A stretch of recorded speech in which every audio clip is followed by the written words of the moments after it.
Perdido al sur del mundo, el archipiélago que forma las Islas Malvinas fue en 1982 testigo de una guerra impensada, en la que un país sin historial reciente en guerras enfrentaba a una de las potencias más grandes del mundo. Las batallas se llevaron en tierra, en el mar y en el aire. El mundo se llevó varias sorpresas, pero definitivamente la batalla aérea se llevó gran parte de las miradas. Las arriesgadas maniobras de la aviación argentina y los inéditos modos de ataque hicieron que luego de esta guerra los protocolos de defensa naval cambiaran para siempre. 1982 Malvinas, la guerra desde el aire. Por 150 años los reclamos se realizaron de forma pacífica y diplomática. Sin embargo, en 1982, Argentina decide recuperarlas por la fuerza. Como respuesta, Inglaterra hace zarpar a la flota más grande que enviara contra un objetivo desde la finalización de la Segunda Guerra Mundial. La Royal Navy y sus modernos Harrier enfrentarían a la aviación argentina y bombardearían objetivos terrestres en las islas. Estaba a punto de gestarse uno de los enfrentamientos más espectaculares de la aviación moderna. Los Sea Harrier y los Harrier GR-3 llegaban a la zona de conflicto con el objetivo de dominar la batalla aérea. La mayor ventaja de estos cazas es que despegan verticalmente gracias a sus toberas direccionables. A la enorme experiencia de los pilotos británicos en combates aire-aire, se sumaba que llegaban armados con el misil americano Sidewinder IM-9L, capaz de alcanzar a su blanco, aun siendo lanzado desde cualquier posición. Argentina se preparaba para enfrentar a las fuerzas de tareas británicas con diferentes aviones que había adquirido en los últimos 40 años. Si bien tecnológicamente estaba muy lejos del ejército británico, los pilotos tenían confianza en su desempeño. Había que pensar que el A4, el Skyhawk, era un avión que se compró de un diseño de la década del 50. Es un avión que la Fuerza Aérea lo compró usado en el desierto de Mojave, se le hizo el overhaul y se trajo a la Argentina, voló aproximadamente 140.000 horas antes de la Guerra de Malvinas, o por ahí, o sea que es un avión que tuvimos muchísima experiencia. La flota de la Fuerza Aérea Argentina estaba compuesta por las máquinas que para el momento eran antiguas. En 1955 había iniciado un plan de renovación de sus cazas y bombarderos pesados. Los primeros que habían llegado al país luego de implementar esta política fueron los bombarderos Canberra, que para aquel momento contaban con un sistema de armas de vanguardia. Y en Inglaterra surgió una polémica, pues había algún sector que quería vender y tener a Argentina como un cliente de equipo militar, operaciones comerciales que eran muy rentables, muy redituables, pero un sector del Foreign Office se opuso terminantemente porque consideraban que ese era un riesgo y que la Argentina, con aviones como el Canberra, podía o estaría en condiciones de intentar ocupar las posesiones inglesas en el Atlántico Sur y en la Antártida, básicamente las Islas Malvinas, ya en el año 55. La mayoría llevábamos muchos años en la unidad, habíamos tenido un adiestramiento muy bueno, muy adecuado. Para nosotros esto era como participar en uno de los tantos ejercicios que se hacían, ¿no es cierto?, en esa época, y se simulaban operaciones reales, con lo cual teníamos un adiestramiento muy bueno y aparte un conocimiento mutuo entre las tripulaciones muy bueno, ¿no es cierto?, y aparte un espíritu realmente que nunca decayó. En la década de los 60, la Fuerza Aérea adquiere el cazabombardero A4 Skyhawk de manufactura americana. La Fuerza Aérea Argentina comenzó a recibir sus primeros A4 en 1966 y 1974 se adquirió un nuevo lote de 25 Skyhawks A4C. La Fuerza Aérea Argentina también contaba con un avión de combate de fabricación nacional, IA-58 Pucará. Una docena de cazas a reacción Mirage 3 que habían sido adquiridos con la finalidad de proveer defensa aérea a la ciudad de Buenos Aires también estaban al servicio de las batallas aéreas. 39 aviones Dagger de origen israelí, su principal función era la cobertura aérea y el bombardero. En 1972, la aviación naval argentina adquirió un lote de 16 Skyhawks A-4Q, que fueron destinados a la tercera escuadrilla de caza y ataque con asiento en la base aeronaval de Comandante Espora. La tercera de caza y ataque con Skyhawk había desarrollado numerosas técnicas o tácticas propias para atacar naves a mar abierto. Era una unidad desde ese punto de vista muy experimentada y reconocida inclusive por su capacidad. Estos Skyhawks, a diferencia del A-4B y C, se caracterizaban por ser un sistema de armas capaz de operar desde el portaaviones argentino 25 de mayo. Pero para finales de 1981, los veteranos Skyhawks habían llegado al límite de la vida útil y la escuadrilla estaba a punto de pasar a retiro. Estaba pasando la escuadrilla por uno de sus peores momentos de la historia. Mejor dicho, el peor momento de la historia. 7 de los 10 aviones que contaba la escuadrilla estaban fisurados. Y eso significaba el cambio de las alas para poder seguir volando con seguridad. Algunos se pudieron cambiar, 2 de ellos se cambiaron el ala, pero los otros, los menos afectados, volaron con el larguero fisurado durante todo el conflicto. Y con respecto a los cohetes eyectores de asiento, también se ordenó que mientras durasen las operaciones no se iban a considerar vencidos esos cohetes, así que volamos con los cohetes de eyección vencidos. Así que el material nos encontraba a principios del 82 con solamente 3 aviones en servicio y que podían volar gracias a que la Fuerza Aérea nos había facilitado en préstamo 3 cohetes eyectores de asiento. Eso sumado a las falencias que ya se veían arrastrando de a tiempo, como los cañones de 20 milímetros que se trababan y que nunca fueron cambiados como pedíamos por los cañones DEFA de 30 milímetros que tanto éxito habían tenido los israelíes con su incorporación. Siempre tuvo apoyo la escuadrilla, pero llegaba un momento de transición. La incorporación de los aviones superestandar significaba que se iba a dejar de operar este sistema de armas, donde una escuadrilla que se estaba formando recibía todo el apoyo y la otra escuadrilla que estaba cerrándose de alguna manera.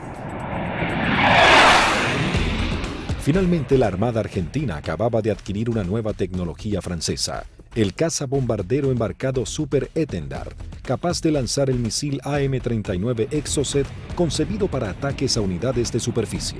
La segunda escuadrilla de ataque, aeronaval de caza y ataque equipada con Super Étendard, era una unidad de élite de alta tecnología, pero que recién estaba recibiendo sus aviones y tenía como tarea desarrollar y aprender a utilizar este arma que era muy potente y que no tenía equivalente en la región. También se contaba con un lote de cazas a reacción Air Macchi 326 GB y Air Macchi 339, que tenían la capacidad de poder operar en terrenos desfavorables y pistas cortas. La Operación Rosario, cuyo objetivo fue recuperar el control argentino en las Islas Malvinas, se llevó a cabo en las primeras horas del 2 de abril de 1982. Un grupo de comandos anfibios de la Armada Argentina desembarcó en las islas, redujo a la pequeña guarnición británica y tomó posesión del gobierno. El 2 de abril de 1982 estaba destinado en la 5ª Brigada Aérea, en el grupo 5 de caza, y a las 7 de la mañana, en la presentación normal que hacíamos todos los días, nos enteramos que habíamos recuperado nuestras Islas Malvinas. El 2 de abril, cuando fui hacia la escuadrilla, cuando ingresé, ahí me enteré que habían tomado las Malvinas. Una sensación de incertidumbre. Así que me encontraba de oficial de guardia y en ese momento recibo la noticia de la toma de Malvinas. Me tomó totalmente de sorpresa. Bueno, yo pertenecía al escuadrón 1A4C, que tenía su asiento en la ciudad de Mendoza. Estábamos haciendo unas prácticas en la base de Río Gallegos. Era una práctica usual que tenía la Fuerza Aérea en aquellos años de desplegar escuadrones, se llamaban escuadrones móviles, al sur de nuestro país, como para que todo el personal estuviera adiestrado y conociendo un área de un posible conflicto. A partir de ese momento nos preparemos, ¿no?, para lo peor. Tras el estupor mundial y el fracaso en las negociaciones, el gobierno de Margaret Thatcher envía su flota al sur de Sudamérica. La Fuerza de Tareas Británicas estaban compuestas por diversas unidades de combate, portaaviones, destructores, fragatas misilísticas, submarinos, buques de asalto, logísticos y de desembarco. Sorprendentemente y ante la incrédula mirada del mundo entero, Argentina se preparaba para enfrentar militarmente a una de las potencias más grandes del planeta.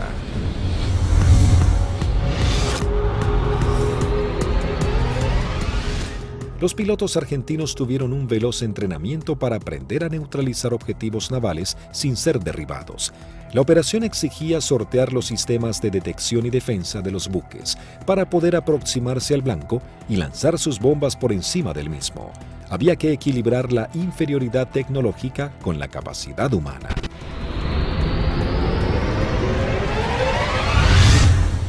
Empezamos a buscar la forma de suplir todas las deficiencias que en ese momento contaba el medio aéreo nuestro, que era la 4 Skyhawk. Y obviamente no teníamos contramedidas electrónicas para afectar tanto los radares como los lanzadores que poseían los británicos.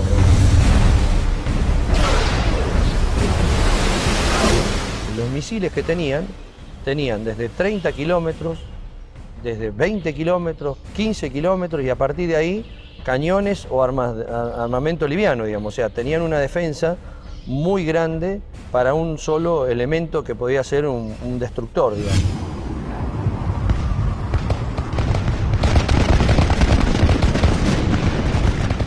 Entonces determinamos, con ayuda también de la Universidad del Sur, cuáles eran los niveles de vuelo que teníamos que realizar para poder volar bajo el lóbulo y no ser detectados por el radar.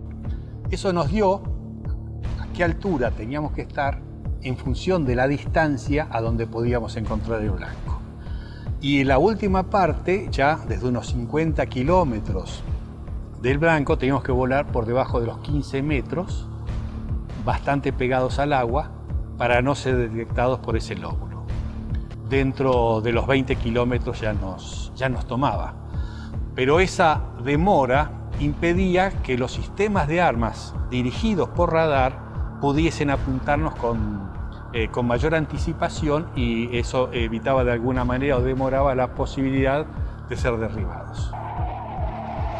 Los aviones debían volar a escasos metros del suelo, no más de 10 metros a velocidades que oscilaban entre los 900 y 1000 kilómetros por hora. La mayoría no poseía radares y las comunicaciones debían ser mínimas para evitar ser detectados. Las maniobras eran realmente arriesgadas, pero parecía ser la única forma de poder enfrentar a la moderna flota británica. El adiestramiento de vuelo rasante era complejo y arriesgado. En el mar no había ninguna referencia visual de la altura en que se encontraba. Los A4B y A4C no contaban con un radioaltímetro, instrumento fundamental que mide la altura en la que se encuentra el avión con respecto a la superficie del suelo. El instinto y el oficio pasaron a ser herramientas vitales para los pilotos. Durante la práctica le tratábamos de decir al guía que volara más bajo, hasta tanto perdiéramos la vista del horizonte mar y ya empezaba a entrar en el efecto suelo del mar, empezaba a cabalgar sobre la turbulencia que producía el aire, cerca del mar. El armamento que utilizaba la Fuerza Aérea estaba compuesto por diferentes bombas antiguas, paradójicamente de origen británico. Y nosotros usábamos una bomba inglesa, la NM65A1, de 1000 libras, una bomba de Labro Lincoln, inglesa, de demolición de manzanas, que la devolvimos con muchísimo cariño y sin costo, como decía alguno. Paralelamente a los entrenamientos y mientras la flota británica se acercaba más y más, la Armada comenzaba una carrera contra el tiempo intentando de poner en servicio 8 de sus Skyhawks. También los técnicos buscaban poner en funcionamiento los escasos misiles Exocet que habían llegado al país antes del retiro francés. Hasta ese momento esta tecnología solo había sido probada en polígonos de tiro por sus fabricantes. nos dan la orden de la posibilidad de poner a punto el diálogo entre lo que era el sistema nuevo del superestándar con el misil M39. Cuando conectamos todo aquí en el país, el sistema no funcionaba porque eran un avión con un corazón de la época del 80 con las valijas de test que eran de la época del 70. Había ingenieros que se dedicaban a desglosar todo lo que era la parte matemática, cómo traspasar distintas informaciones, y algunas de las cosas también se hicieron por ensayo y error. Se iba buscando como un candado a combinación, ¿no? Se iba buscando número por número hasta llegar al número ideal que el misil pueda leer la información del avión. Y bueno, eso nos llevó un tiempo, hasta que un día la valija que reemplazaba al misil nos da que el misil había salido y que todos los parámetros que habíamos colocado estaban incorrectos. Eso ya nos daba un alto porcentaje de seguridad de que el misil por lo menos recibía la información correcta.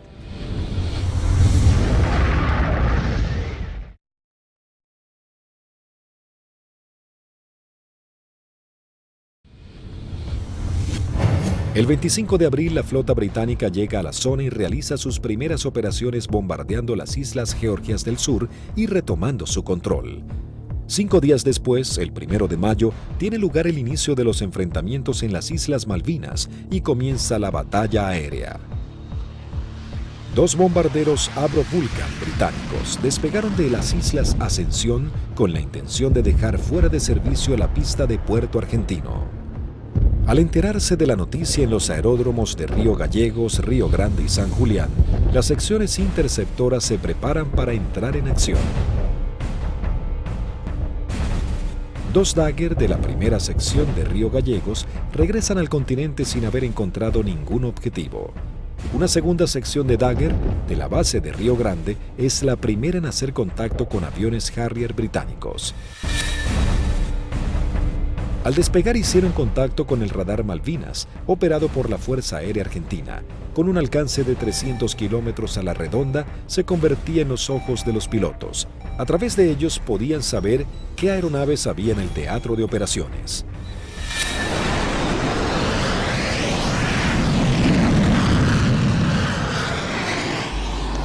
Tienen 2 pichones para ustedes a 120 millas náuticas, 20 grados firme.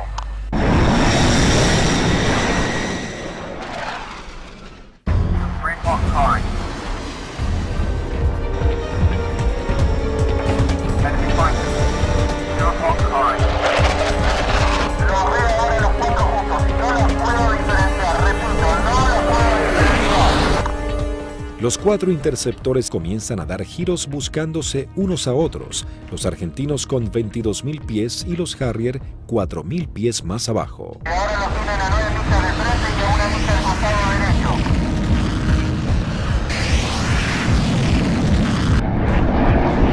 Los Harrier, invirtiendo sus toberas, cambian rápidamente de dirección para enfrentar la amenaza argentina. Ahora los Harrier están enfrentados a ustedes, repito, están enfrentados. Los Harrier se niegan a tomar altura para enfrentar a los argentinos, ya que los Dagger tienen un mejor desempeño en altura. Tampoco los argentinos descienden a donde el Harrier corre con ventajas.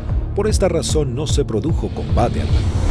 Esa misma tarde se produce la primera baja cuando el primer teniente Ardiles, en uno de los Dagger, armado con misiles Chaffee y cañones, pone rumbo solitario a las islas. Dirigido por el radar Malvinas, aún Eco se acerca a su misión, sin saber que en realidad se aproximaba a una trampa mortal. Lo que erróneamente el radar detectó como un objetivo eran 2 Sea Harriers en formación cerrada. Al descubrir la amenaza argentina, uno de los Sea Harrier se coloca como señuelo, mientras el otro maniobra para colocarse por detrás.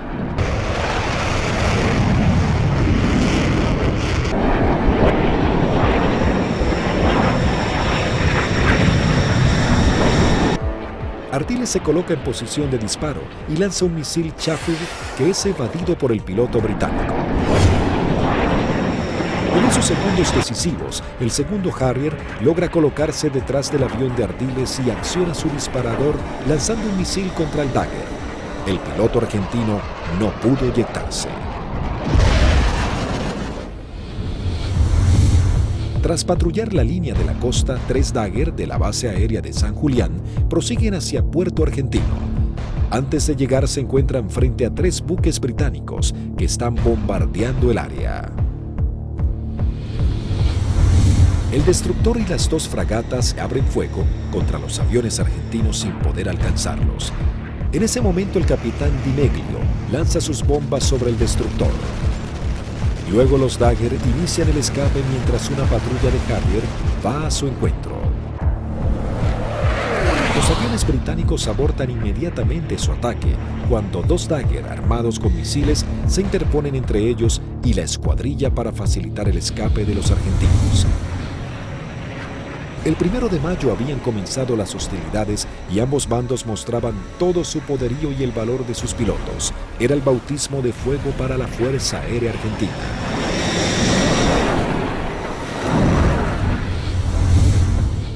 La guerra aérea había comenzado con los primeros enfrentamientos. Los británicos centraban su base de operaciones en la isla Ascensión y desde los portaaviones Hermes e Invencible. El objetivo principal era inutilizar la pista de Puerto Argentino, así dificultar las comunicaciones entre la isla y el continente, comprometiendo las posibilidades de los pilotos argentinos. La pista fue desde ese momento uno de los blancos principales de los Vulcan y los Harriers británicos.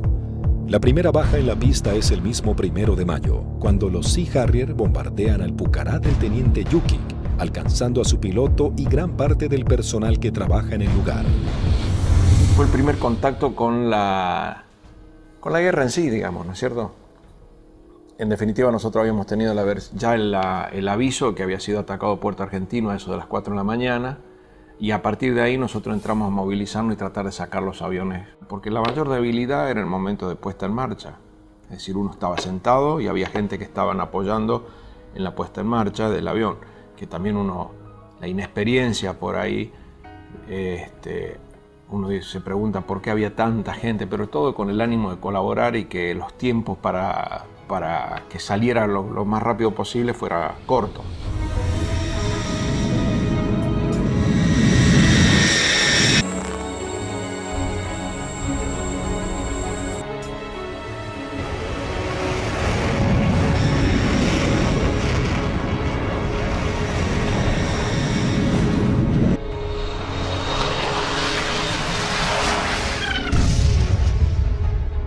Desde armeros, de suboficiales técnicos, electricistas, todo dando vueltas alrededor del avión, que casualmente, desgraciadamente, es el avión donde impactan y casi todos ellos fallecen. A partir de allí, los arribos a Puerto Argentino eran muy arriesgados. Entonces llegamos a Puerto Argentino el 17 de mayo al atardecer.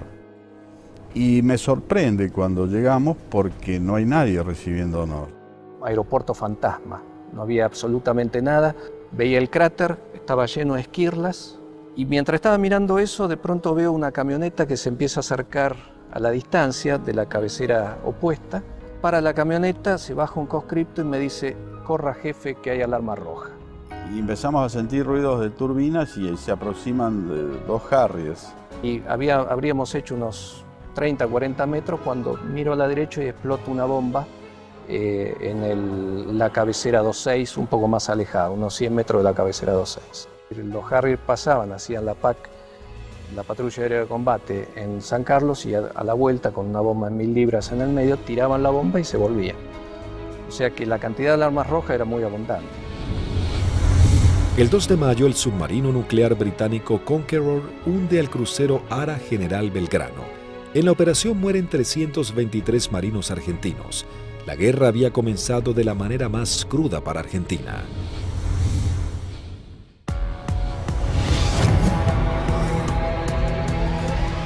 Mientras Argentina buscaba reponerse del hundimiento del crucero General Belgrano y los británicos comenzaban a familiarizarse con el lugar y el clima adverso de la región, la guerra del aire se encrudecía cada vez más. La Fuerza Aérea Argentina tenía el objetivo de diezmar lo antes posible a la flota británica y defender los objetivos en la isla que eran constantemente atacados. Los Harrier buscaban detener la acción de los pilotos argentinos y anular la comunicación entre el continente y Malvinas. La aviación naval contaba con que los servicios británicos de inteligencia habían descartado el uso del misil Exocet después de que el personal técnico francés se retirara de Argentina al inicio del conflicto. Por lo tanto, era una carta secreta con la que contaba Argentina. Tras semanas de arduas tareas, los técnicos navales logran hacer funcionar el misil. Para esto, los pilotos iban adiestrando en todo lo que era la parte operativa, ¿no? El lanzamiento del misil, el vuelo rasante, y nosotros trabajamos en la parte técnica. Una vez logradas las dos combinaciones, se le dio el ok que la escuadrilla estaba en condiciones de lanzar los misiles AM-39. El 4 de mayo, la aviación naval argentina pone a prueba por primera vez este sistema de armas. La segunda escuadrilla de caza y ataque monta una misión con 2 Super Etendard y un avión explorador Neptune y el apoyo de un reabastecedor Hércules de la Fuerza Aérea Argentina. El avión explorador Neptune detecta 3 contactos. Los 2 pilotos de los Super Etendard, tomando por sorpresa a los británicos, lanzan sus misiles contra el Sheffield. Bueno, ahí fue una satisfacción enorme porque todo el sacrificio arduo que habíamos hecho para poder poner a punto lo que era algo que nos parecía imposible había dado buenos resultados.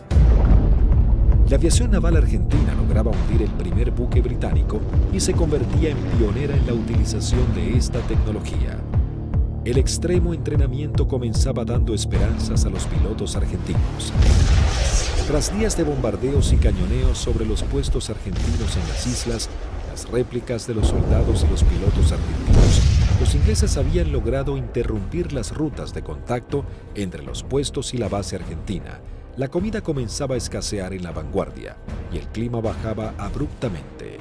Los pilotos argentinos patrullaban el aire en busca del lugar exacto en el que los ingleses buscarían hacerse a tierra.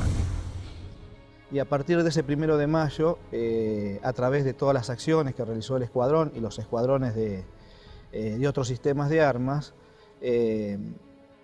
se iba degradando tanto el material como el personal, íbamos perdiendo camaradas en forma permanente. Entonces es como que el cerco se iba estrechando cada vez más. Finalmente, el 21 de mayo, comenzaba la última etapa de la guerra con el desembarco en la bahía de San Carlos. Con la colaboración del comandante Ewing Southby Taylor, quien conocía el lugar por haber prestado servicios en Malvinas, el general Jeremy Moore había decidido que ese era el lugar ideal para su desembarco. Los primeros avances de las lanchas de desembarco habían sido positivos, el lugar no estaba minado y parecía que sería un arribo relativamente sencillo. Pero con las primeras luces de la mañana, el teniente primero Carlos Daniel Esteban visualiza uno de los barcos y da aviso. Una Hermaki 339 de la aviación naval realiza un vuelo de reconocimiento por la zona. Ni bien superé las primeras alturas, donde están las posiciones del batallón 5, ya comencé a observar acciones de combate. Había un helicóptero incendiándose, tropa de infantería desparramada corriendo por el campo y un helicóptero dándole apoyo.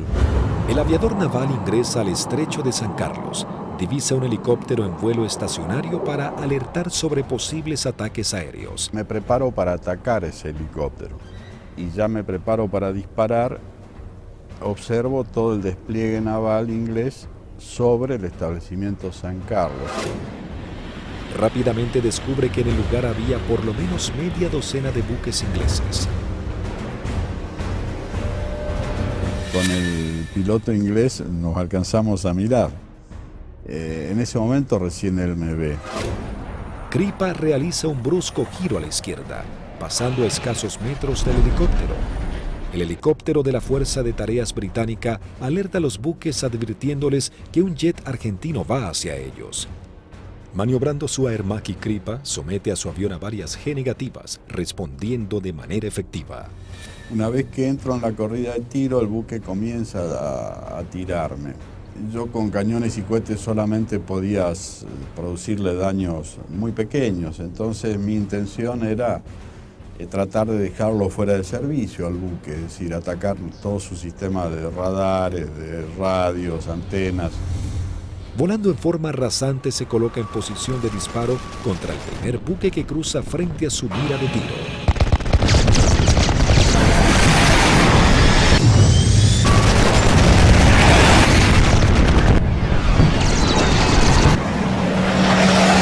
Tuve que recobrar muy fuerte mi avión con mucha fuerza para no pasar y cortar sus antenas. Una vez realizado el ataque Kripa, vuela entre medio de toda la flota británica. Las unidades ni los efectivos abren fuego por temor a impactarse entre ellos y el piloto argentino logra escapar. Entonces voy escapando sobre la península esta hasta salir del alcance de tiro de ellos y de ahí teóricamente tenía que volver. Pero pensaba que si volvía a Puerto Argentino y decía que había muchos buques, nadie iba a pensar que había la cantidad que yo había visto. Así que hice una órbita en ese lugar y en el anotador de rodilla que teníamos hice un croquis, posicionando los buques que yo vi en ese momento. Escuchamos que se aproximaba el Kripa con el avión. Yo cuando voy aproximándome pedí que fueran preparando armamento. Cortó motor y el avión seguía desplazándose cuando ya se había bajado y ahí comentó todo lo que había visto, muy a las apuradas obviamente. Me cargan en una camioneta y me llevan al comando a que yo pase la información que tenía. Tras su arribo al aeropuerto de Malvinas y pasar un informe detallado de la situación, todas las unidades aéreas de la Armada y la Fuerza Aérea Argentina se preparan para realizar ataques a los objetivos navales que se encuentran en la zona de desembarco. 30 minutos después llegó el primer ataque del continente compuesto de una formación de 6 Dagger. El objetivo es el Antrim. Una de las bombas no estalla y queda alojada en la popa de la embarcación. Así logran dejarlo fuera de combate. En este ataque también es averiada la fragata Broadsword con disparos de cañón.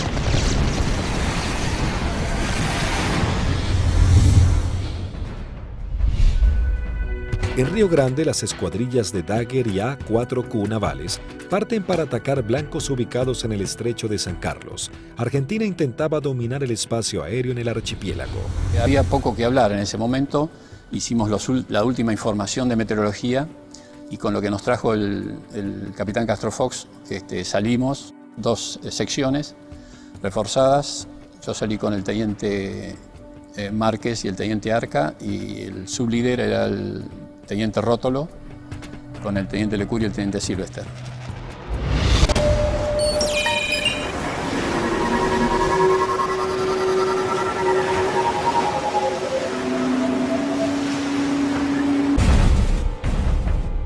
Tres Dagger logran atacar a la fragata Arden lanzándole sus bombas de 500 kilogramos. Una de ellas explota en la popa dañando seriamente un helicóptero Sea Lynx y su sistema de defensa.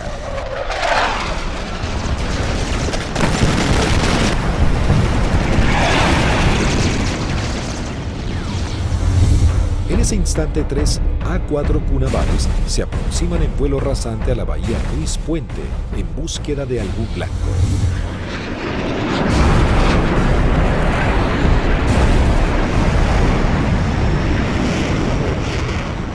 Había lluvia, chubascos, techos bajos y poca visibilidad.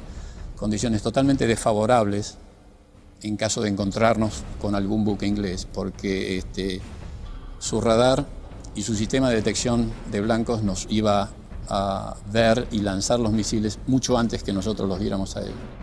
Los Skyhawk detectan visualmente a la fragata Arden visiblemente averiada. Les ordené atacar, conectamos máster de armamento, que era el único punto que faltaba. Iniciamos un giro para atacar desde una posición relativa favorable. Los 3 A-4Q navales se aproximan en vuelo rasante a 900 kilómetros por hora. El teniente Márquez, quien vuela último, ve el impacto producido por una de las bombas de 250 kilogramos del capitán Alberto Filippi, que da de lleno en la popa, elevando una gran bola de humo y esquirlas.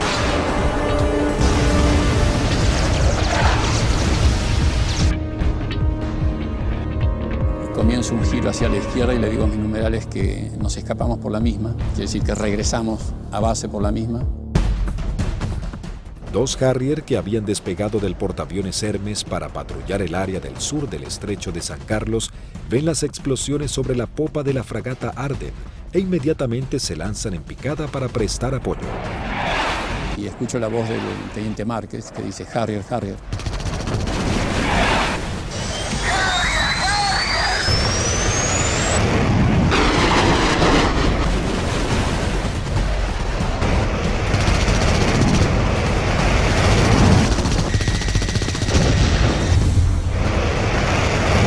Mientras el otro Harrier va tras el A4Q del capitán Filippi y le lanza un misil Sidewinder.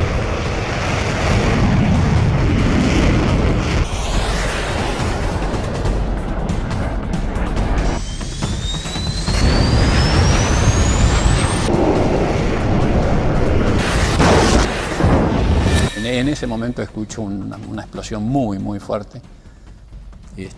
Se sacude todo el avión, empieza a encabritarse con la nariz hacia arriba y girando hacia la derecha. Miro hacia la derecha, estaba girando y veo un Harrier que se aproxima como para un remate demasiado cerca para mi gusto. Entonces le digo a la división, me dieron, me eyecto, estoy bien. Una fuerte explosión, un golpe muy fuerte en todo el cuerpo, me desmayo. Cuando recupero el conocimiento estaba descendiendo en paracaídas sobre el estrecho de San Carlos. El impacto fue bastante más fuerte de lo que yo me hubiera imaginado. Tuve suerte porque el mismo paracaídas, una vez que entro en el agua, se acuesta y el viento lo infla y el viento mismo me sacan de abajo del agua y me lleva hacia la costa. En la costa, bueno, llegué, estaba realmente agotado.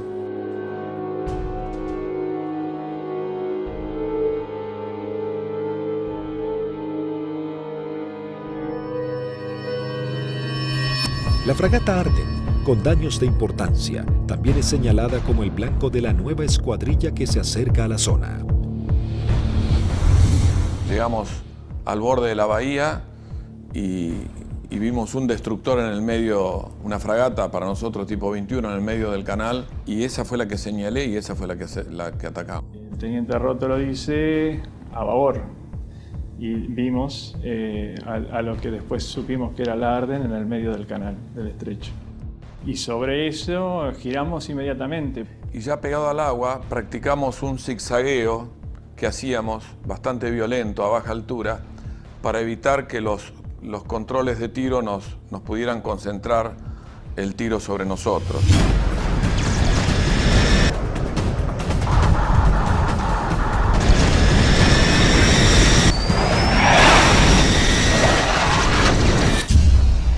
Lo que parece una eternidad antes tiene que ascender a 60 metros, 200 pies, nivelar el avión y empezar a hacer puntería si quiere que la misión sea efectiva. Yo vi que se inundaba el mar de piques y uno sigue con esa trayectoria, ya no tiene otra alternativa.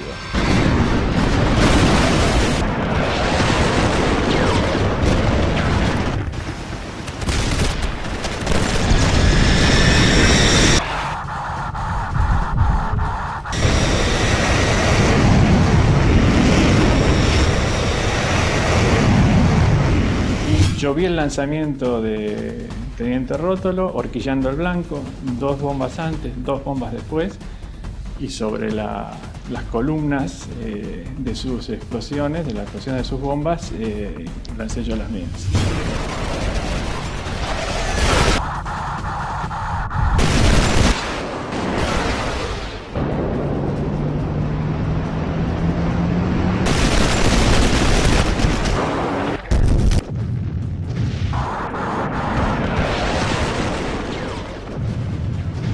Mientras lanzaba, intentaba no perderlo de vista, porque de hecho estábamos con combustible muy marginal y él tenía un equipo que yo no tenía a bordo, que era el BLF, que es un equipo de navegación y que le permitía una navegación precisa. Mi seguridad de hacer el camino más corto de regreso al aeropuerto era mantenerlo a él a la vista. A pesar de todo el fragor del ataque, alcancé a decirle: rompo por derecha y me voy por el morro del costado, y al poco tiempo un silencio y poco a poco fueron apareciendo. Primero Lecour, después Sylvester. Y ahí nos volvimos a juntar. Por un lado teníamos la satisfacción del deber cumplido y por otro el sabor amargo de haber perdido, bueno, lo que las estadísticas dicen que se pierden en este tipo de ataque a unidades navales. El 50% de las unidades que salen normalmente no regresan. Sí, es un ataque, es violento, es muy violento lo que se vive en la cabina. Debido a los ataques que sufrió ese día, la fragata HMS Ardent se une en las frías aguas del estrecho. Sin embargo, las fuerzas terrestres británicas preparan el avance a Puerto Argentino. Las batallas eran cada vez más encarnizadas.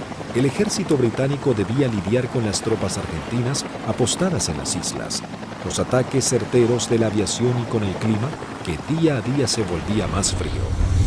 El 23 de mayo se desata un nuevo ataque contra otra de las unidades de superficie claves de la Fuerza de Tareas Británica.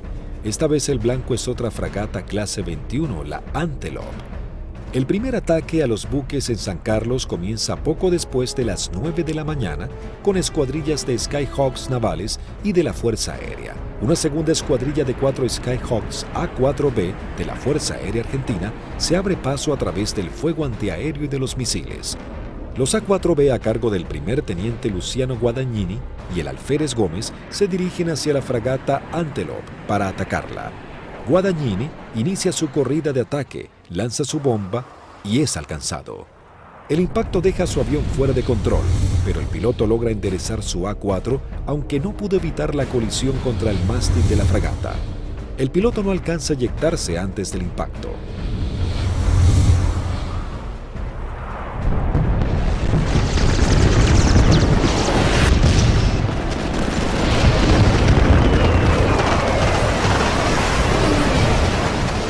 La bomba continuó su trayectoria y quedó alojada en la banda de estribor sin explotar. Tras la primera incursión, el ataque a la nave continúa con los A4Q navales, que se aproximan rápidamente en vuelo rasante por la isla Gran Malvina. Pude recorrer bien pegado al terreno en la isla Gran Malvinas y llegamos lo que vendría a ser al cordón muy bajo que hay, pero de unos 450 metros de altura.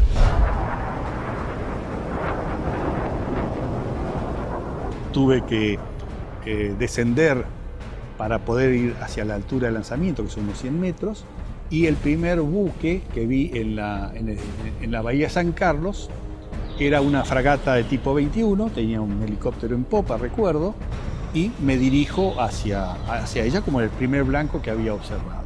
La zona de operación estaba totalmente clara, con sol, despejado y el mar muy calmo.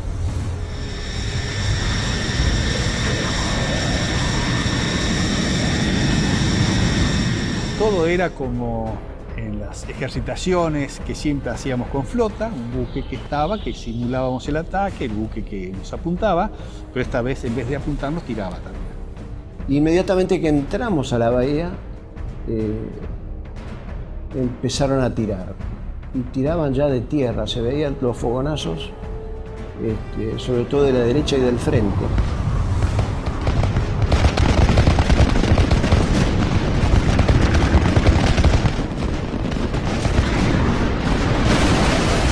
Cuando estaba más cerca de la entrada a la bahía, puedo ver sobre la izquierda a un buque que era más redituable como blanco, porque era un buque grande de tipo logístico. Así que cambié el arrumbamiento para seguir sobre este buque. En un momento dado quise tirar cañones porque tiraban de todos lados y salieron 2 disparos y se me trabaron los cañones. Así que me quedé con la bomba. Veo que desde la proa del buque sale una especie de bengala que reconozco que era un misil, y el misil era un Sicat. que venía en forma así errática hacia mi avión.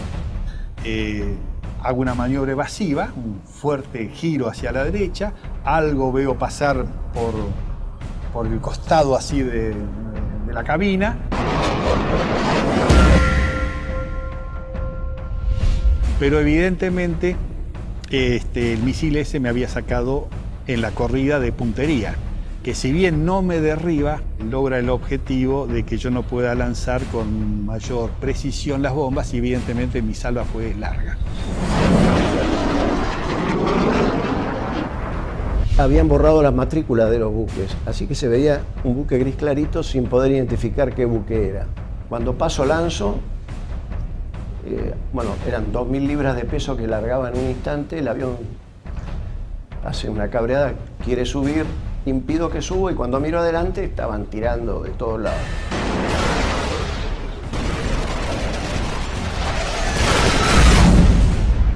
Cada uno debía completar su escape de la mejor manera.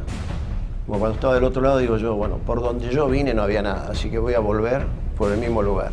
Me comunico en esos momentos con los otros dos pilotos que escucho en la frecuencia.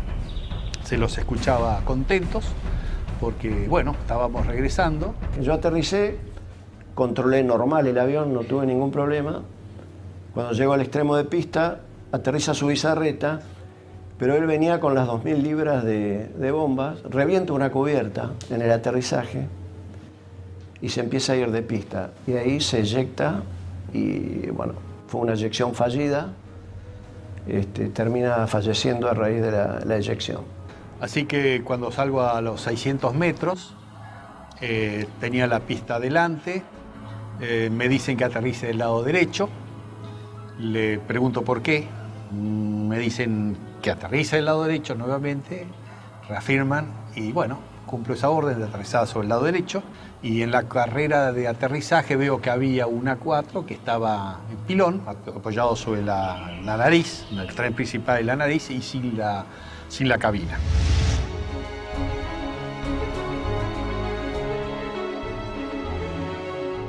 No sabíamos nada de los tres primeros y su bizarreta que acababa de morir en el aterrizaje. Aunque dañada severamente, la Antelope aún continúa a flote. Esa noche, mientras se intentaba desarmar una de las bombas, estalla. Automáticamente se produce un incendio masivo y la nave se hunde.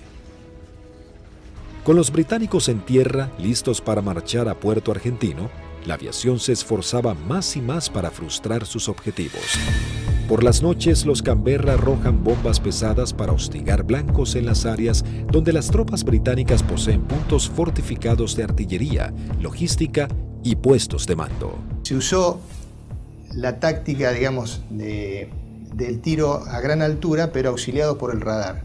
La mayor amenaza para nosotros eran los misiles tierra-aire y las patrullas de Harrier.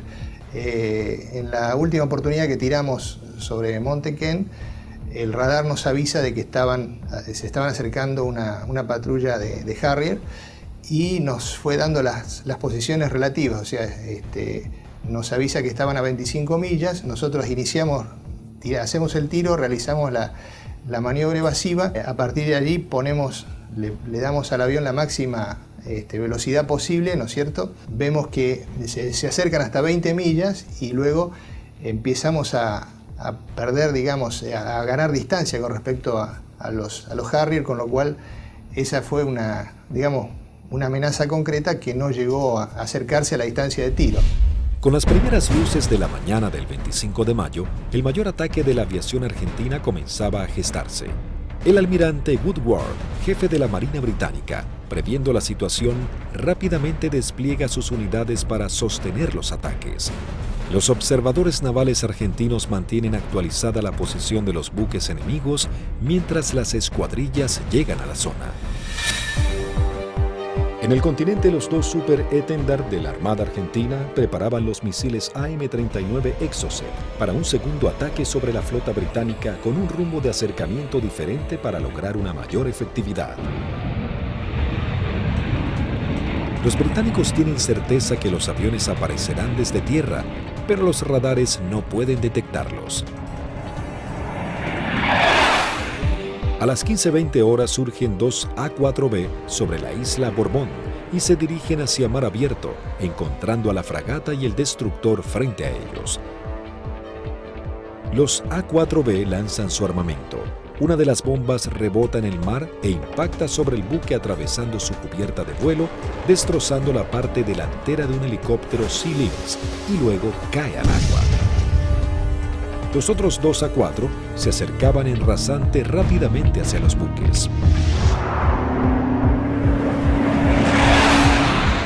Yo iba del lado izquierdo y mi guía del lado derecho, y como no teníamos radar, obviamente, el control lo hacíamos con nuestros ojos. A mí me tocaba controlar desde el frente a la izquierda y el guía del frente a la derecha. No teníamos otra alternativa, digamos.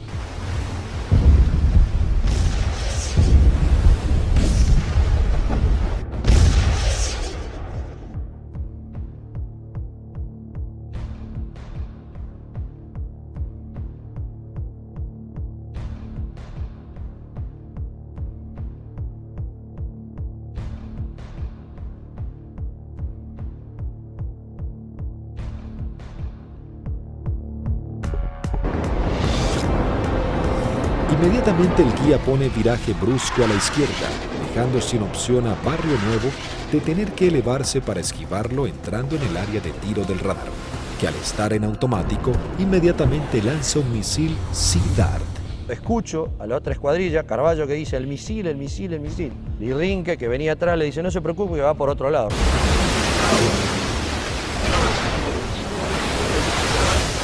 Claro, no iba para ello. Salía hacia la derecha para nuestros aviones, digamos, y para mis aviones. El misil Sea Dart necesita un tiempo para nivelarse e ir tras su blanco. Como los aviones argentinos ya estaban muy cerca del blanco, lograron pasar por debajo sin que éste pueda derribarlos. Dije, bueno, ahora por tiempo no me va a alcanzar más, porque yo iba aproximadamente a 950 kilómetros por hora y el misil iba ya a 1.6, 1.8 de Mach, hasta que girara y todo, aproximadamente volaba, calculan alrededor de 1 minuto, 1 minuto 10. No nos alcanzaba más, digamos.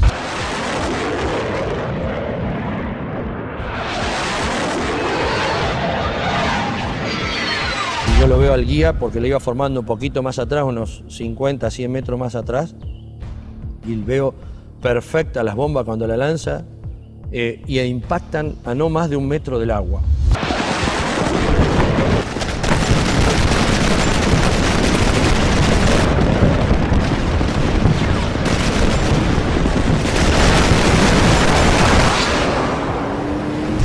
De inmediato se desata un incendio incontrolable, corte de las comunicaciones, electricidad y pérdida completa del control de la nave.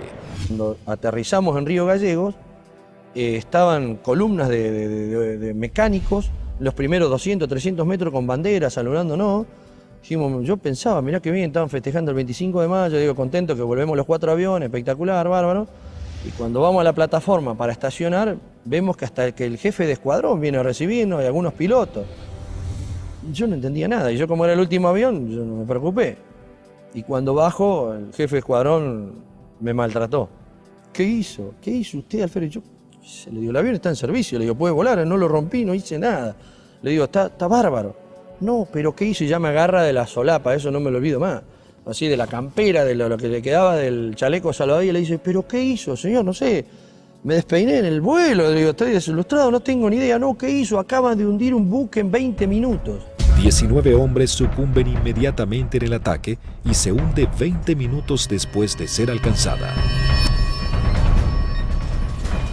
Al mismo tiempo que los A-4B de la Fuerza Aérea ponen rumbo al continente, un Hércules de la Fuerza Aérea Argentina reabastece al este de las Islas Malvinas a 2 Super Étendard de la aviación naval. Ellos ya están preparados para un nuevo ataque con misiles Exocet.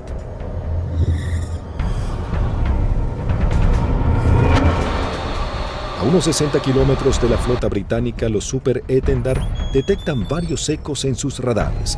Eligen los más grandes y mientras toman altura de lanzamiento, los datos son transmitidos a sus misiles de manera automática.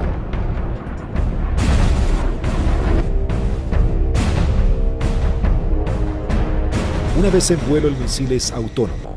ya tiene los datos del objetivo cargados en su memoria y se dirige a casi el doble de la velocidad del sonido a escasos metros del agua.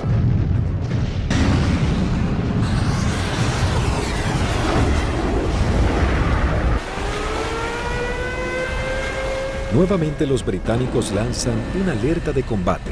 Los navíos ordenan despegar helicópteros con equipos para señuelos antimisil.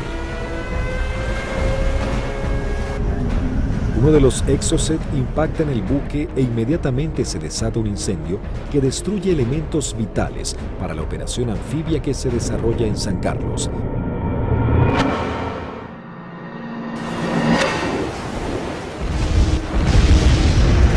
El buque es abandonado y se hunde unos días después. Si bien el daño infligido sobre la flota británica era considerable, cada vez la resistencia argentina estaba más doblegada en las islas. La guerra llegaba a su nivel más desesperante con las bajas temperaturas. Las tropas británicas se preparaban para avanzar por tierra. Sin embargo, los soldados argentinos apostados en las islas no cedían posiciones y los bombardeos aéreos azotaban a la flota británica. Las fuerzas argentinas, visiblemente cercadas en Darwin, resistían con el apoyo de la aviación. El 28 de mayo se proyectó atacar a las posiciones inglesas con los aviones IA-58 Pucará, que desde el 21 de mayo estaban asentados en Puerto Argentino. Conocíamos bastante la zona porque era la zona misma donde nosotros habíamos operado antes, es decir, a los alrededores de lo que habíamos utilizado como campo de aterrizaje nuestro, era la zona donde ya estaban los ingleses aproximándose hacia el pueblito donde estaba la base, digamos lo que quedaba de la base.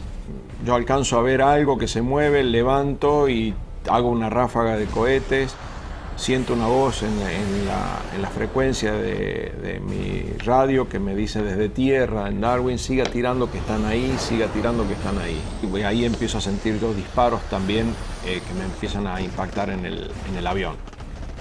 El Pucará, si tiene alguna cosa, es la maravilla del gran poder de absorción de impactos, digamos, porque la manera que yo sentía que me pegaban, digo, me van a desarmar el avión. Yo trato de salir, como los impactos que me pegaban eran casi todos del lado derecho, quiero virar el avión hacia la izquierda y ahí el avión ya no me responde. Bueno, entonces ahí tomo la decisión de eyectarme. Muy bajo, yo ya estaba, creo que no más de 15, 20 metros del suelo. La sensación de estar colgado en un paracaídas no la tengo porque fue como si hiciera un salto desde un techo al suelo, porque fue todo demasiado rápido. Tengo grabado en la memoria que pasa el avión abajo mío todavía y el agujero a través de la cúpula por donde había salido el asiento. Y todavía que le siguen tirando porque se ven trazantes que van hacia el avión. No vi si el paracaídas se abrió, no sé, no supe nada. Ya me encontré en el suelo y enredado intenté salir corriendo y ahí me enredo en los cordones del paracaídas, que caigo, me vuelvo a levantar y tratándome de sacarme el paracaídas y ahí ya me agarran dos ingleses, me apuntan y se me acabó la historia. Con las bajas temperaturas, los plazos eran cada vez más cortos y los ingleses buscaban generar un desenlace rápido. La Fuerza de Tareas Británica intenta cerrar su cerco sobre Puerto Argentino. Para lograr este cometido se organiza un desembarco anfibio apoyado de unidades navales en la zona de Puerto Fitzroy el 8 de junio. La Fuerza Aérea Argentina recibe la información del movimiento de dos buques de desembarco británicos. Rápidamente se preparan para lo que sería el día más negro de la flota. Se lanzan desde el continente dos escuadrillas de A-4B, dos de M5 Dagger, listas para el ataque a objetivos navales, y una tercera armada con cañones para diversión. La primera escuadrilla de A-4B divisa y bombardea el buque de desembarco Sir Galahad. También se bombardea la costa en donde los ingleses comenzaban a llegar.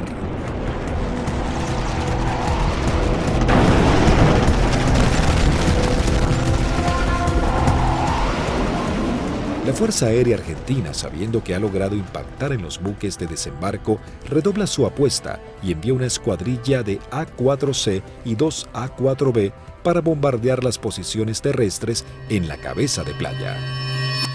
El día 8 de junio se me avisa por la mañana temprano de que, bueno, era uno de los seleccionados para que esa tarde, a través de un avión Learjet, pudiéramos volar hacia Mendoza y poder visitar a nuestras familias. Pero claro, antes de poder alcanzar esa meta había que realizar una misión, entonces todo cambia un poquito el ángulo de cómo uno está viendo esa misión. Por supuesto que nadie hablaba, ¿no? Todo en ese momento estaba muy consustanciado con sus cosas íntimas, recordando a la familia, bueno, recordando a algunos camaradas que también habían caído. Así que bueno, uno ya, ese es el último momento que uno tiene como para pensar en uno mismo y en pensar en sus familiares. Siempre nos despedíamos de los compañeros que se quedaban y el abrazo era interminable y como si fuera la última vez, ya que no éramos kamikaze como nos dijeron, sino que teníamos conciencia de los riesgos y que las chances siempre eran muy escasas para sobrevivir. Una característica que teníamos siempre en nuestra unidad es que el personal de mecánicos que preparaba nuestros aviones y armaba nuestros aviones se ponía siempre al costado de ambos lados de la pista, con banderas argentinas, con los trapos con que limpiaba el avión, con lo que tuviera, con la campera, como para saludarnos y darnos ánimo. A las 15 horas parten hacia las islas las primeras 2 escuadrillas de A-4B compuestas por 3 aviones cada una. Por diferentes inconvenientes, deben regresar 2 aeronaves al continente y debido a que solo un avión cuenta con el instrumento navegador, se juntaron todos quedando una formación de 4 Skyhawks. Previo abastecimiento, llegaron hasta las islas, donde descendieron a escasos metros del mar para no ser detectados. Aquí fue la primera complicación que observé. Al hacer control de combustible antes de entrar en la zona de combate, me di cuenta que había uno de los tanques externos que no me había transferido todo el combustible de ese tanque, con lo cual ya el combustible que tenía sabía que no me iba a alcanzar para regresar al continente. Pero como estábamos muy próximos a la zona del ataque, decidí continuar. La sección ingresa a la isla Soledad con una formación escalonada sorteando la variada geografía del lugar para evitar ser detectados por los radares. Los pilotos saben que no cuentan con el factor sorpresa y que serán recibidos con un intenso fuego antiaéreo. Realmente dantesco, a pesar de que ya teníamos todos experiencia de que nos tiraran, pero era dantesco ver la cantidad de proyectiles 20 milímetros, 30 milímetros, artillería antiaérea y misiles de diversos tipos. Los A4 sobrepasan las defensas aéreas y se dirigen rumbo a Bahía Agradable. En ese momento sucede algo inesperado para Sánchez. El numeral 4 lo sobrepasa, quedando él en 4º lugar. Inmediatamente yo traté de acelerar mi avión para volver a tomar la posición que yo tenía inicialmente en la formación. O sea, trataba de alcanzarlo a Vázquez pasándolo por la derecha. 2 Sea Harrier del Escuadrón 800 giran en círculo sobre Fitzroy. Uno de los pilotos ve aproximarse un avión en vuelo bajo desde el sudeste e inmediatamente le avisa a su compañero. En ese momento, no sé por qué razón, se me ocurrió darme vuelta a la izquierda de mi avión y mirar detrás del avión.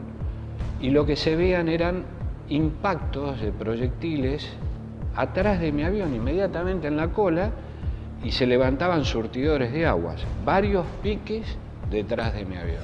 Sánchez, sin saber quién era su atacante, decide continuar con su maniobra para lograr colocarse tercero en la formación. Cuando está sobrepasando al alférez Vázquez, Bolsan, el líder, encuentra al lanchón de desembarco saliendo del seno Choi Seul. Cuando la ve, inmediatamente pone viraje y el resto de los aviones lo siguen, con lo cual los 3 aviones se me vinieron encima mío. Ninguno se había dado cuenta que yo venía tratando de ocupar mi posición, con lo cual los tuve que saltar por arriba, evitándolos, tomé altura, lo cual siempre era un riesgo, porque evitábamos tomar altura en la zona del combate porque era un tiro al pato, decíamos, de cualquier avión o cualquier buque que anduviera en la zona. Ante la atónica mirada de los pilotos británicos, los 3 Skyhawks inician su corrida ataque hacia el lanchón. El numeral 2, teniente Juan Arraras, logra impactar de lleno la embarcación con sus bombas, ignorando la presencia de los aviones Sea Harrier. Hay algo que me llama la atención a mi derecha y a unos 500 metros veo 2 Sea Harrier a la misma altura que yo, bien formaditos, paralelos, un poquito más retrasado el segundo avión, el guía era David Morgan y el numeral Smith. El Sea Harrier lanza su primer Sidewinder hacia el avión de Arraras e inmediatamente Sánchez da la alerta. Cuando vi eso, que lanzó el misil, les doy la voz de alerta a mis compañeros, o sea, misil en el aire, 2 Sea Harrier. Arraras es impactado por un misil en su parte trasera, dejándolo fuera de control. Si bien se eyecta, no logra sobrevivir. El Harrier arremete contra el segundo A4. Tiene en su mira al avión de Vázquez. Lanza su misil impactándolo de lleno y sin que pudiera eyectarse. Realmente ese fue un momento choqueante, quedé muy choqueado porque el pensamiento era hace un instante, era un compañero mío, un amigo mío, un camarada mío, y que desapareciera de esa forma, o sea, me impactó mucho, ¿no? Sin perder tiempo, el Harrier, piloteado por David Morgan, continúa su ataque contra su próximo objetivo. Las maniobras evasivas del avión del primer teniente Bolson no logran evitar el misil. Su piloto tampoco logra sobrevivir a la explosión. Y al volver a entrar en conciencia, inmediatamente fui a buscar los 2 Sea Harrier, ya que yo estaba expuesto también a recibir un ataque. No los vi donde estaban últimamente, en la última posición. Se me ocurrió mirar para arriba y ahí es que veo un Sea Harrier que empieza a hacer, baja su nariz para iniciar el ataque a donde yo estaba en ese momento posicionado. Tras el ataque, el único A4 sobreviviente, en inferioridad de condiciones para entrar en combate, decide desprenderse de todo el peso extra y emprender un escape pegado al mar acompañado de maniobras evasivas. Estaba realmente muy estresado, muy choqueado, con lo cual había cosas que estaba descuidando, entre ellas el combustible. Cuando me di cuenta, realmente no me alcanzaba para llegar, excepto a Puerto Argentino, no llegaba a ningún lado. Lo primero que hice fue tomar altura, independientemente que anduvieran los Sea Harrier, ya no importaba mucho, moría de una forma o iba a morir de la otra, así que...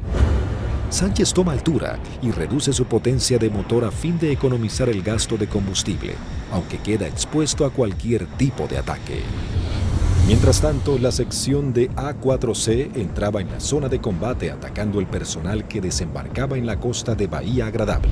Ahí nos encontramos con los barcos humeando, muy próximos a la playa, y un enjambre de hombres que estaba desembarcando y que iba trasladando todos los pertrechos hacia la playa.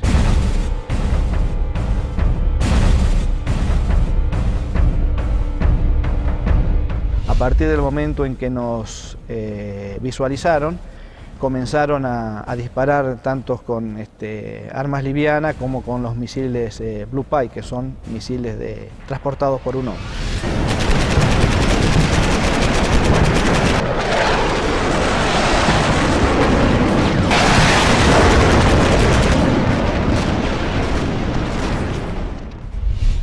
Tuve la oportunidad de esquivar 2, girando un poco el avión y poniendo pedal, tratando de evitar. Pasaron algunos por arriba y algunos por abajo.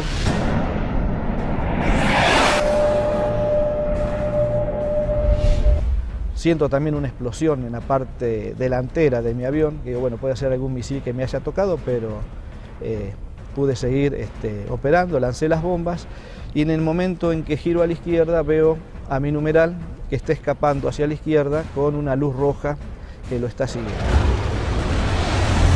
Cuando gira hacia el otro lado veo al numeral del capitán Caffarati también con otro misil en la cola y le vuelvo a gritar, pero hace caso omiso, pero era a través o por el problema que yo tenía de mi equipo de radio. El Skyhawk del teniente Sánchez se encontraba expuesto en altura, con sus cañones trabados y sin combustible para llegar a la base. Toda su escuadrilla había sido derribada y no había sobrevivientes. De la decisión del piloto podría salvarse, caer prisionero o congelarse en medio del mar. Mientras tanto, en algún lugar sobre el océano Atlántico, el teniente Sánchez decide arriesgarse e ir en busca del Hércules reabastecedor, descartando la idea de regresar a las islas para eyectarse y ser tomado prisionero. Cuando vamos camino al reabastecedor, escucho la voz del momento el teniente Sánchez, el Pipi Sánchez, que había sido uno de los únicos sobrevivientes del ataque anterior. Tenía una última oportunidad, si el reabastecedor, el avión Hércules, se había quedado en la zona, me quedaba una chance más. Con lo cual le hice el llamado en la frecuencia de reabastecimiento, me contestó. Las comunicaciones eran dramáticas porque yo estaba desesperado, así que le pedí por favor que si me podía ayudar, necesitaba reunirme con él y que me diera combustible. Él me daba indicaciones de posiciones geográficas, pero yo al no tener mi equipo de a bordo, porque solamente algunos aviones lo transportaban, no tenía forma de ubicarlo geográficamente. Escuchar la voz de él en forma casi desesperada, llamando al avión Hércules reabastecedor para que lo pudiera alcanzar. La tripulación era el vicecomoro Cano y el capitán Rubik. Realmente, si le debo la vida a alguien es a ellos. Siempre digo que son mis segundos padres. La situación era que la última vez que vi el indicador de combustible no me quedaban más de 400 litros, que prácticamente no da para nada, realmente no daba para nada. Con lo cual dejé de verlo porque lo único que hacía era producirme más estrés por no estar acoplado al Hércules. La tripulación del Hércules, en un gesto heroico, se aproxima bastante a las islas y le da la tranquilidad de decirle, quédate tranquilo, pibe, que ya estamos yendo para allá.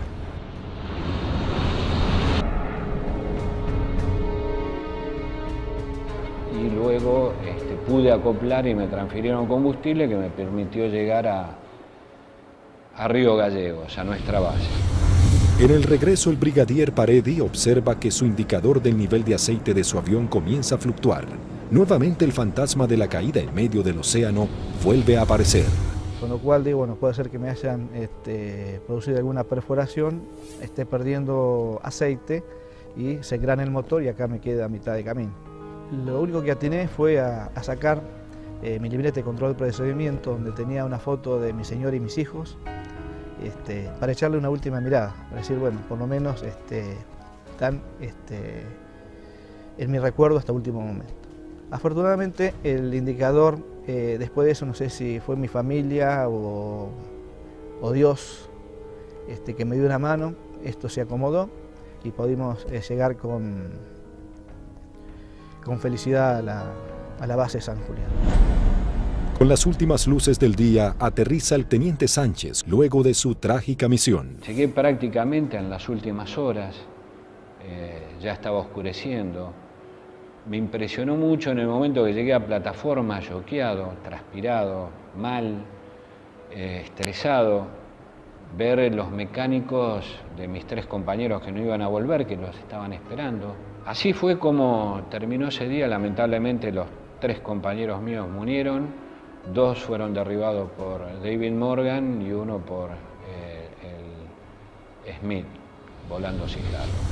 Habían logrado detener un desembarco clave para las fuerzas de tareas británicas, las misiones cada vez más peligrosas y dejaban en claro el poderío de la aviación argentina.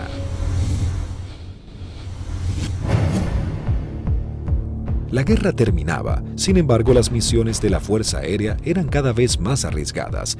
El 13 de junio, a horas de finalmente firmar la dimisión argentina, comienza a tomar forma un ataque que podría haber cambiado el curso de la batalla final por las Islas Malvinas. El día 13 de junio, que fue ataque objetivo terrestre, en principio cuando comenzó el conflicto del Atlántico Sur, los pilotos teníamos cierta aprehensión a los ataques a objetivos navales, ¿no? Porque la fragata tenía de todo para defenderse.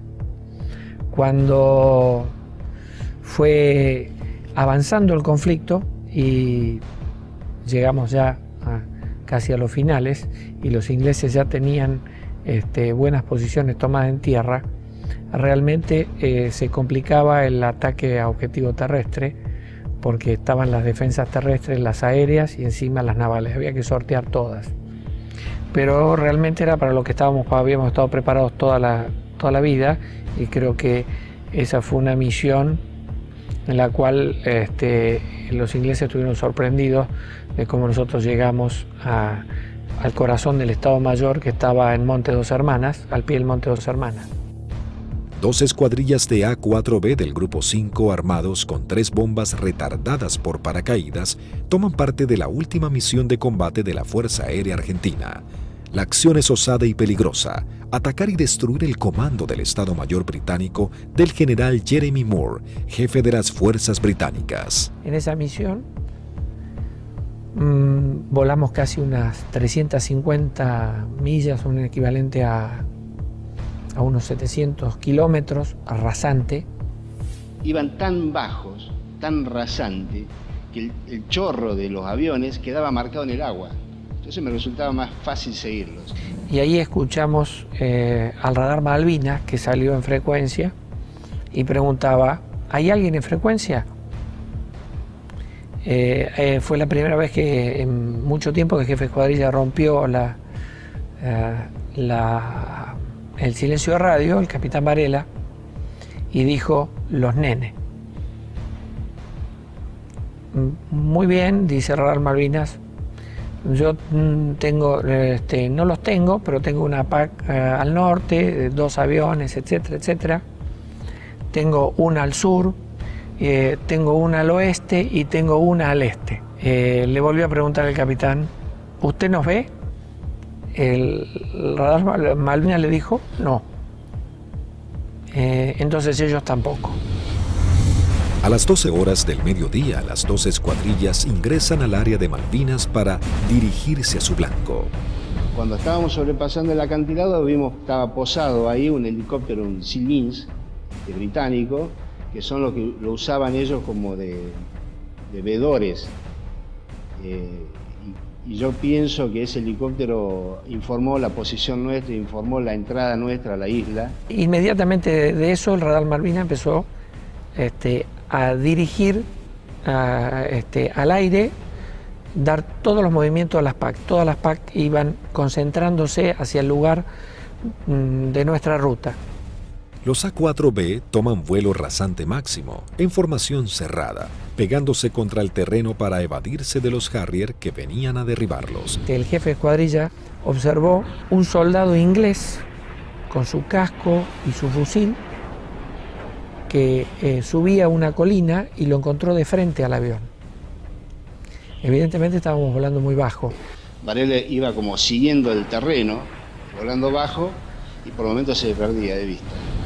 Cruzamos esa pequeña loma y por delante nuestro había un campamento muy prolijo con unos shelters y una veintena de helicópteros aterrizados en ese sitio, y un despliegue de gente. Los 4 Skyhawks logran sortear el terreno y llegan al corazón del Estado Mayor británico. Hasta que escucho tirar, dice Varela, tirar. Y veo ahí veo los fogonazos de los 4 bombardeos que hicieron cada uno de los aviones.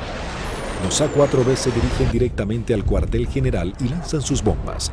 En medio del caos e improvisando la defensa, el general Moore escapa del ataque.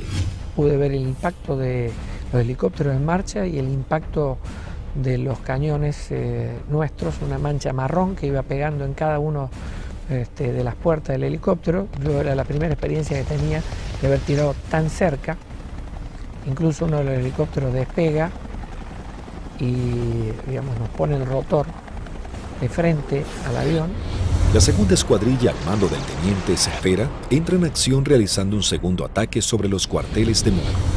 Cuando yo veo ese escenario, ordeno a mi escuadrilla tirar en ese lugar, ya sobrepasado el ataque de Varela, más adelante.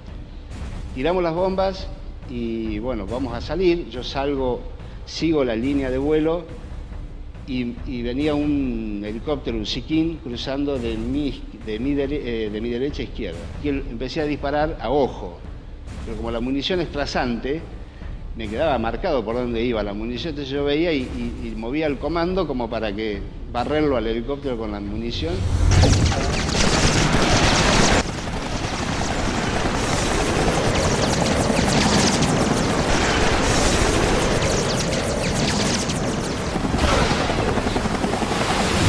Y ahí mi numeral, que venía acá, a la izquierda mía, de Lepiane, me dice, él ve el lanzamiento de un misil que me venía hacia mi avión y me pide, dice, por derecha, Tuco, por derecha.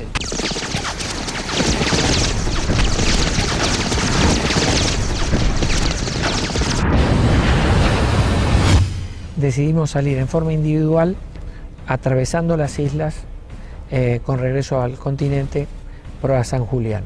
Los A4B emprenden su regreso al continente volando rasante. Algunos de ellos con averías deben ascender para economizar combustible. Las situaciones individuales de los pilotos se vuelven complejas. Utilizo mi avión y veo a mi derecha, abajo a mi derecha, una sombra de un avión, de un perfil de un avión. Uy, es un Harrier. Me viene siguiendo un Harrier. Entonces ahí empiezo a hacer maniobras evasivas de viraje de máxima performance, de mucha G, tanto para la izquierda como para la derecha. Izquierda para la derecha. Y cada vez que nivelaba el avión, veía, estaba la sombra. Yo digo, pero este Cristo no se va. Digo, ¿cómo hago para sacármelo de encima? Miraba por el espejo, miraba por el otro espejo, miraba para atrás, parecía una lechuza, daba la vuelta a la cabeza así, miraba por un lado, miraba por el otro y estaba la sombra ahí. Era mi avión, era la sombra de mi avión. Empecé como a tranquilizarme, yo mismo me hablaba, me decía, tranquilízate Tuco, porque así no podés seguir, no podés, estaba muy nervioso, estaba como que por el momento temblaba, no sé, una sensación muy rara de ese momento vivido ahí. El numeral 2 de la escuadrilla que nos seguía empezó a perder combustible, notar que perdía combustible en forma muy grande, ese fue el alférez de Lepiane. Otro momento terrible de esa misión, cuando el piano me pregunta si qué hacía. Imagínate, el alférez me dice que voy al reabastecedor o me eyecto en la isla. Una decisión que yo, por más jefe de escuadrilla que fuera en ese momento, yo no la podía tomar porque estoy decidiendo sobre la vida de un camarada y de un amigo. Era muy difícil. Dije, piano, encomendate en Dios, pedile a Dios que te ayude y decidí vos, no me lo pidas a mí, por favor, decidí vos. Ya sabíamos que como estaba y con las transmisiones que recibíamos no volvía al continente, entonces le pedimos al reabastecedor que lo fuera a buscar. Y él veía que a medida que se iba buscando a la coordenada donde nos canta donde estaba el reabastecedor, él veía su indicador de combustible bajar más, me decía, tengo 500, tengo 300, tengo 200, yo decía, no llega a nada, no te busca nadie, no te rescata nadie, en medio del Atlántico no te rescata nadie. El comandante del Hércules, vicecomodoro Lee 30, escuchando los pedidos de Lepiane, decide ir hacia él aún sabiendo que puede ser derribado por misiles británicos. Ahí en ese momento el piano lo ve al Hércules, él estaba arriba del Hércules y hace el viraje y se le tira al Hércules. Pensá que era un alférez, tenía muy pocas horas de vuelo. Y creo que debe haber sido el tercer reabastecimiento de él.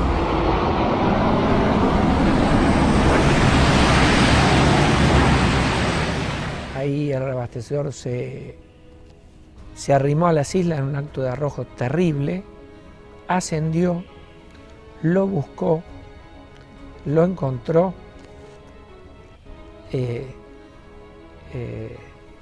reabastecieron con una pérdida de combustible muy importante en el plano, tenía un agujero que atravesaba el plano completo, o sea que todo lo que le daban, parte iba al motor y el resto iba fuera del avión, y regresamos todos sanos y salvos al continente.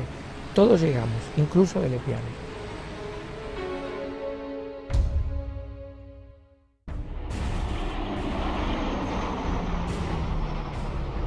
Ese fue un factor importantísimo en el desarrollo de la guerra, el tema del reabastecimiento.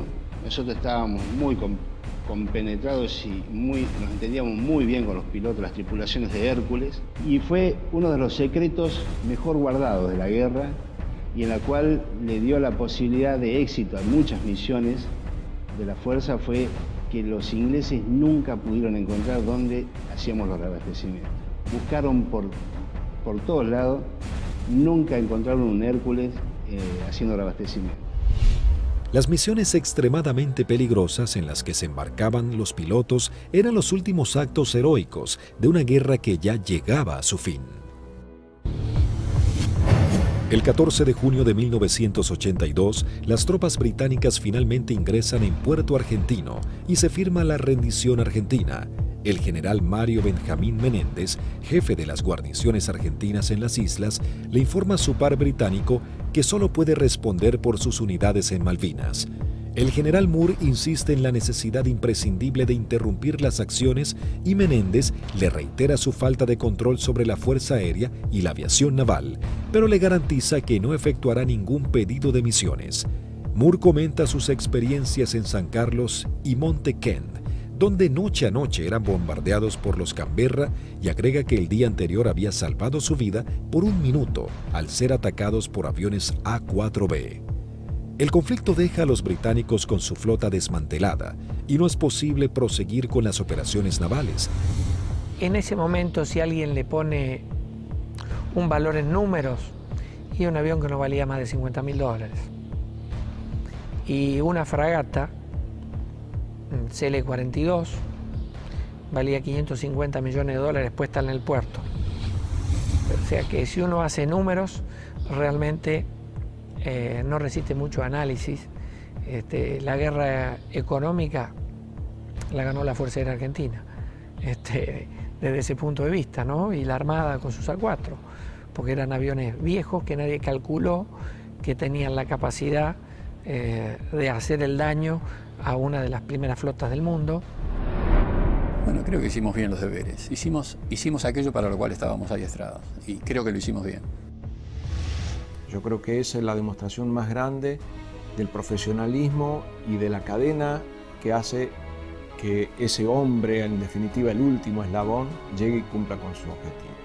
Pero hay un montón de gente atrás y que todos han demostrado ampliamente su valía y convencimiento por la fuerza y en definitiva por la nación. Lo realmente importante es el vínculo que uno genera con el camarada que va a entrar en combate junto a uno, que va a arriesgar su vida con uno y del cual va a depender de mí y yo voy a depender de él.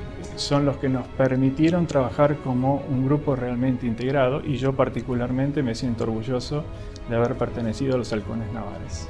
El escuadrón, a pesar de que tuvimos muchas bajas, tuvo el espíritu y las ganas de seguir combatiendo y defender algo que era nuestro. Muy poca gente valora realmente lo que hizo un piloto arriba de un avión en la desventaja que se volaba. Se dice siempre que si querés saber cómo te fue en la guerra, preguntale a tu enemigo. A mí los que más me han demostrado afecto, reconocimiento, el aprecio por lo que hicimos en Malvinas fueron los ingleses, que no respetan absolutamente a nadie. Cuando de defender sus intereses nacionales estamos hablando, como es el caso nuestro. La voluntad y el deseo de poder cumplir con la misión y cumplir con ese juramento que en algún momento hicimos cuando éramos cadetes, de defender la bandera y la patria hasta perder la vida. 36 aviadores de la Fuerza Aérea Argentina y 4 de la Aviación Naval Argentina perecieron en operaciones de combate y accidentes.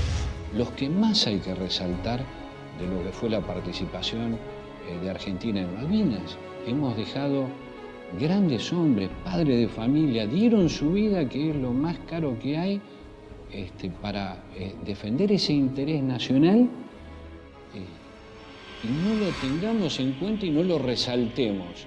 Creo que es lo fundamental. Primero y fundamental, el mejor recuerdo para aquellos que dieron todo, que es fundamentalmente la vida de aquellos que no volvieron. Es el gran honor para mí de haber compartido haber conocido héroes vivos. Eso yo creo que es el mayor honor que he tenido, que me ha permitido la vida. Un joven típico, entusiasmado y comprometido con amor a la patria. La verdad que, como lo dicen a veces en las historias, bueno, ese era Márquez. Lo tenía todo, generoso, bondadoso, valiente. Y bueno, y le tocó este combate que lo hizo con mucha dignidad. La verdad que para nosotros es un símbolo en la escuadrilla. Márquez era subordinado mío en operaciones, así que era un excelente amigo y un gran profesional. A él le tocó quedarse como custodiando nuestra soberanía. Pero yo siento que su vida, aunque fue muy corta, fueron apenas 29 años, él vivió una vida muy plena. Fue tras un sueño, que fue volar, y lo logró, lo alcanzó. Y durante todos estos años lo necesitamos, sobre todo su familia, su esposa Graciela y sus 2 hijos, Andrea y Lucianito, que no alcanzó a conocer, no había nacido todavía cuando él fue para las Malvinas.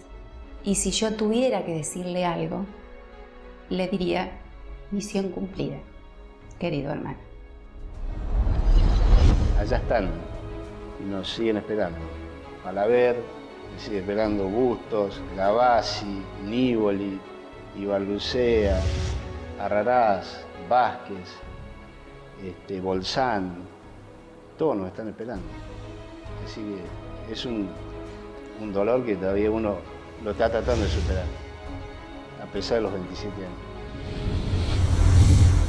El conflicto de Malvinas dejó un sabor amargo, pero marcó la impecable profesionalidad de los pilotos argentinos, quienes con tecnologías claramente inferiores y algunas que ni siquiera habían sido probadas, lograron dar batalla y sorprender al mundo con maniobras y estrategias de combate que jamás se habían utilizado. Si Argentina la recupera, será por la vía diplomática, con inteligencia, con trabajo. Es como se lo explico a mis hijos. Malvinas, con toda la calma del mundo, significa la persistencia de la necesidad de recuperarlas.